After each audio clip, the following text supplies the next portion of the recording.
Today in the Real Estate Minute, I want to talk to you about goals.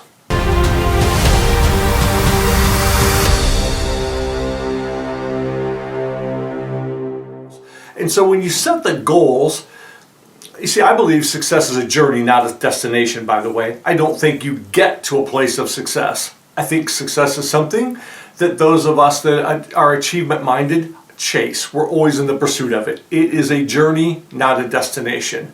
But if you don't have goals, you don't know where you're going. You don't have a path. I've always thought of it this way. Number one, I think goals have to be effective, they have to be specific and they have to be written. And this analogy, I think, has been for a long time anyways, how I've thought of goals. If you're going on vacation and you said, I'm going on vacation tomorrow, and you just got in your car and took off, started driving with no idea what direction you were going to go, I'm not sure your trip would turn out very satisfying, right?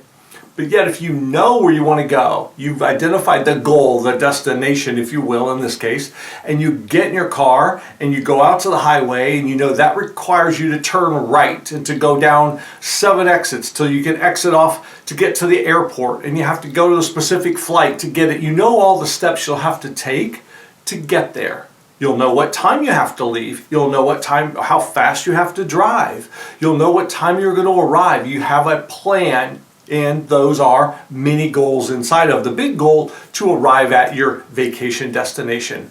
When you do that, you're far more likely to get to the place you wanted to go for your vacation, your destination, your goal, and it's going to be much more satisfying. So I've just always thought of it that way. Like, we take all the time in the world to plan out our vacations and our trips.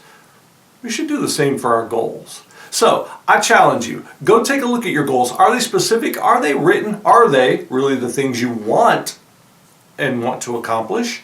Or do you even have them written? If you don't, the big challenge is go get some goals written down. Let's start making things happen on purpose. Hope this is helpful to you today. I'll talk to you next time.